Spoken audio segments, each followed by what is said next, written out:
99X, it's Barnes and Leslie. I want to jump on here real quick and tell you that if you missed what happened earlier, you'll have to go back to the podcast because the basic thing is this. Jimmy thinks that we're going to have Bruce Springsteen on Monday. And he's called me 3 times in between when we told him we'd call him back. Yeah, he's losing his mind. So I'm about to call Jimmy, put him on hold. So after this song, we're going to come back on. What I'm going to do is I'm going to turn the mics on so before the song's over. So it's going to sound weird because the song will still be going. But I want you to hear Jimmy from the instance that I take him off of hold. So he doesn't know he's on the air. He's out of town in Pittsburgh going to Springsteen's concert. Yeah, and he thinks we're having Springsteen on Monday. He is freaking out. So that's why it's going to sound weird. I'm just going to turn the mics on and the phone on, and he won't know we're live yet. So everyone just please don't tell him if you know. Do not text him if you know him. Don't tell him what's happening. We'll be back in just a few. This is 99X. Hold on, Jimmy. Hold on. We're about to go back on the air. Wait, what, Leslie? No, I said, like, you're making me feel bad about not telling Jimmy. Jimmy, listen. I thought she told you don't work here, so you're not on the memos. I just thought you knew that Springsteen was going to be on. I mean, because we were talking over text. Do you think it would just come to me in a dream? Like, I thought Leslie would have told you. Oh, throw it back you know on what, me. Barnes? Barnes, I agree with you. I agree with you. But, I mean, do you remember the story that I told about meeting him at the Four Seasons and having a beer with him for a half hour? You were stalking him at the Four Seasons Atlanta. Okay, well, I was stalking him, right? But it worked. But, you know. All right, we're about to go on. Yeah. We got song is ending. Hang on. So, stand by. We're about to go in. All right, you ready, JB? Yeah. Dude, come on. Get up for the bit. Get up for the bit. Yeah. Because all I can think about is real estate right now. You're going to the damn concert. I'm never going to live this down. Ever. All right. Hold on. Song is ending. Stand by. Here we go. 99X. It's Barnes and Leslie. The Morning X. And we're going to talk about real estate because that's all Jimmy's mind is on right now. I can't believe it. Yeah, that's all I want. That's all I'm thinking about right now. Okay. Yeah. Well, you're in Pennsylvania in a hotel room. Okay. Let's let all the previous conversation go and let's get into a new topic. There's a big rule that goes into effect on Saturday that affects buyers and sellers of real estate, right? Yes, that's true. Well, do you want to tell us what it is? Wow. And you can read all about it online, but let's talk about you interviewing Springsteen. Jimmy. No, I mean, gosh. Okay. Come on. Okay. Snap. All right, we'll try to unpack this. All right, yes. Look, let's just break it down. Okay, all this real estate, let me help you. I'd like to know what it is, first of all. Okay, it'll be different when buying and selling a home. That's what it means to you and me, the people. Right. So please, Jimmy Barron, let's dumb it down. Okay, that's going to be my new regular segment. I'll make it down with Jimmy. Okay. So, first of all, you have to understand, right, that the vast majority of what you've read and what we've heard in the news and online is it's either wrong or it's misleading. I mean, effectively what they've done here is they've solved a problem that kind of didn't exist. I mean, real estate's been working the same way for 100 years, and while it wasn't perfect, the system seemed to have worked. But there are a couple of things that are going to be different now. So first of all, if you're buying a house, all right, you're going to be required to sign an exclusive list or buyer's agent agreement with your agent before they even unlock a door for you, before they show you a video of a house. You're going to need to sign an agreement that spells out exactly how that agent is going to be paid and who is going to pay them.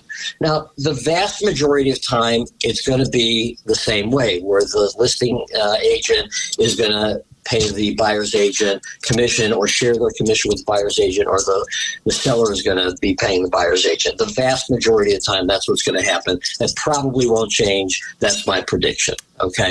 Okay. Hold on. That's a really long answer. And I think for those of us that don't do it every day, that Leslie, yes. I know you have a question, right? Well, I thought he just said it's going to stay the same. I thought that's the thing the commission rules were going to change. Right. Is that a spin job from a realtor? Yeah.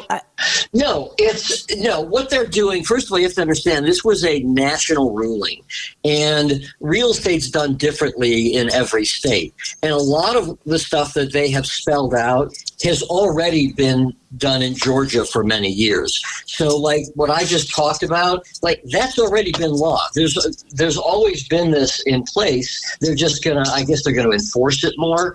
But a lot of what you're reading has to do with how real estate is done in states outside of Georgia, because we've done it this way anyway. So what does it do to people like you? Okay, say for instance, I want to hire Jimmy Barron at Jimmy Barron and Associates to sell my house, but I go, bro, I'm feeling like 2%. I'm not really feeling the whatever it is, 3%. Yeah, that's a good question. Well, okay, so that is a good question, because one of the other things that this rule says is that real estate commissions have to be negotiable. All right. And again, at least in Georgia, they've always been negotiable. They've never not been negotiable. But a brokerage can no longer set a standard commission, but they've never been able to do that anyway. So if you say, Jimmy, I want to sell my house, you and I are going to discuss what that commission is going to be.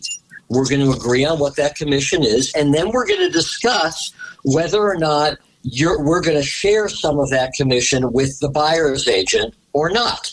Now, you might say, I'm not paying the buyer's agent, right? Why should I pay the buyer's agent? That's the buyer's job. Okay, fair question. But think about this. The buyer is coming out of pocket with down payment, their earnest money, their upfront money, their good faith money, inspections, moving costs. The buyer's already paying a lot of money just to get into the house. Most buyers are not also going to be able to pay a buyer's agent commission, right? It's not reasonable to expect that they have that kind of extra cash. So what's likely to happen is they're going to tell their buyer's agents, hey, don't take me to Barnes's house because I can't afford to pay the commission, so I don't want to see homes where I'm going to also have to pay the commission. Wow. And that's why my advice, and I've had this discussion with many, many clients ever since it started getting talked about earlier this year, is my advice is keep things as they were. You pay the buyer's agent commission because you want as many buyers to see your house as possible. That's a great point. Right? You don't want people to say, I won't see Barnes' house because I can't pay the commission. For people listening that already have an agreement in place, let's say with their agent, and they're in the middle of that, can they go back and renegotiate? Well, that's a little trickier because you have to first terminate the existing agreement, which you usually can do. I mean, usually can terminate an agreement with written notice, and you can certainly ask if they want to, if they would be open to renegotiating. They don't have to. But again, listen, there's a million agents out there. Yeah. If the agent that you're working with isn't providing you the service or, doing what you want, you certainly go to another agent. And that would maybe be Jimmy Barron and Associates if it was, me or someone smart. Well, thank you, Mr. Barnes. Well, and that's the thing. Like, people are saying, I see this a lot. Well, why do I need an agent? Like, well, I can do this myself. Why do I need an agent? And I've always said, that's kind of like going into a courtroom without a lawyer, right? So like real estate contracts used to be like 3 pages long. And now they're about 27 pages long. And I can vouch for Jimmy tried to read all 27 of those pages to me in a closing. I'm not kidding. I have to. I have to. You have to understand what you're saying. I know. I was like, wow. But think about it. The other person is hiring an agent most likely, who has years of experience, who knows the ins and outs of the contract, who knows all the legalities of the contract, who knows how to negotiate with, all the different, who knows all the contingencies and loopholes and all that. And you want to go in without representation. It is like going into a courtroom without a lawyer. And you know what they say about people who do that. Yeah. Okay, we have to end it there for time, but thank you for explaining it. Wow. I think I understand. It's going to create a whole new crazy world of both bottom feeder realtors and bottom feeder buyers who want to deal, or who the guys who want to steal the quick deal, it sounds like. But well, I think a lot of agents are going to get out of the business. And I think, though, after the initial confusion of all this, and a lot of it is confusing, after the initial confusion, I do believe things will kind of settle back into the way they've always been done, with maybe a few different changes. Yeah. But, and I'm going to give out my cell phone right now. Give it out. Okay. 404-234-2033. If anybody wants to have the conversation with me, I am more than happy to have that conversation. You can call me on that number with real estate questions, or if you want me to join in a Bruce Springsteen interview. All right, JB. Thanks, JB. It's great to talk to you. Hold on, Jimmy. We got to get out. Hold on. We'll be back. Don't forget Springsteen, as he pointed out, will be on the Morning X on Monday. This is 99X.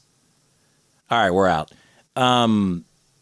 Yeah, that was good. Wow, this is crazy. I mean, was that understandable? That's understandable. All right, so we'll let you know how everything goes, and I don't know. Give us an update on the concert. Call me about the concert. I won't be able to listen.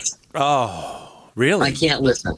I won't be it would be like watching. It would be like watching, your ex-wife make out with another guy. Oh, right. I can't. I thought you know how many times I think to myself, like, I got a great question that I've never heard asked of Bruce. You had a half hour with him at a bar. I know, and I totally froze. I couldn't even tell you what we talked about. All right. Hey, we got to go. We got to get the Morning X top 5 ready. All right. Have fun at the show. Yeah, have fun, man. We'll talk to you soon. See ya. Bye. Oh, we totally got him. I mean, he bought that. Now I feel bad. No, because now he's going to go to the concert. He's not going to enjoy the show. This is going to be in his head all night. It's going to be in his head all night, all weekend. For years, he's been wanting to interview Bruce because he did meet him that time and he froze, which I understand that feeling. That is the best. That makes me feel just very Morning X-y. And he's even in on it, but he doesn't even know. Too bad this isn't April 1st, but I know, but we don't have to say April Fool's, just Fool. Just Fool. All right. Now we're really getting out because he thinks we're already out. This is the Morning X. Proclaimers are on 99X.